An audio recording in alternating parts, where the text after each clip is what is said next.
Hello and welcome back to week 4 of the Sandhill Sling Sew Along. I'm super glad you're here and we're going to be wrapping things up today. So after today you're going to have a finished bag. Pretty cool. So I thought I'd go over the general construction of the bag. We do have the videos included already. They're included in the pattern. So I'm not going to be going through in this video the step-by-step, but I will be linking in the newsletter to the 2 steps that have the videos that are already there for you. If you have the PDF copy of the pattern, you can open the file and click the link, it's clickable. And if you have the paper version, I have a little, get it open up here. There's a little scanner bar that you can just use your phone and scan it, a QR code. There's also a typed out link if you wanted to type it in. Just be sure that if you're going to go ahead and type the address into your browser bar, that you make sure to pay attention to the capital letters and numbers and don't get them mixed up with the lowercase, because that won't take you to the right spot. But anyway, if you're having a hard time getting those to work, they're again going to be linked in the newsletter. Today I thought I'd show what the inside looks like a little more and talk about some options for that. So the sling is put together using a drop-in style method. So we've constructed the outer shell and the lining. They're separate, but in these last 2 steps, we're going to bring them together. And I think I'll give you a little visual here.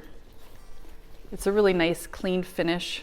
There's no hole for turning. There's no bound seams. Everything is just really nice and clean. And I prefer it that way for the sling. I'm normally a bind your finished seam kind of person. I like doing binding. If you don't like binding, the drop-in style method is for you. So please go ahead and do that. But if you've been making bags long enough and you decide you do have a preference, feel free to do any construction method that you wish. But I think next week I'll be going over the alternate construction method using the binding method. But I don't want to confuse you today. We're going to follow the instructions as written. I prefer it. I think it's best for this style of bag. But maybe, everybody has their thing. So do what's best for you. I'm not going to tell you how to do it, just as long as it makes you happy while you're doing it, right? And then that you like the final project too is always important as well. Oh, and be sure to hang in at the end of the second video, and that's where I show how to do the zipper pulls.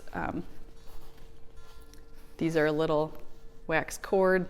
It's kind of fun to put them through like that. I think it makes it really easy to grab, so that's kind of a fun little detail. Just another little fun tip for the construction of the drop-in style is that if your machine doesn't have too many tension issues, that's where you can see the bobbin thread if it pulls up through toward the top thread or vice versa.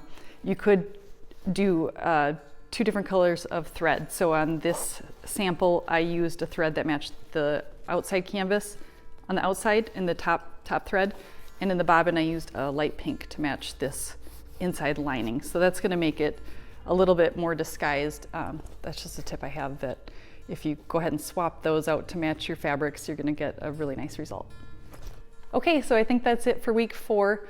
I hope that you enjoy sewing this last bit of your sling.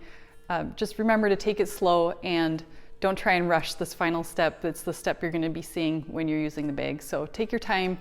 It's worth a few hand stitches and taking it easy. So don't try and rush along, even though it's exciting to finish. I hope you had fun sewing your sling, and I hope you enjoy using it even more. I'll hope to see you again on the next sew along. See you then.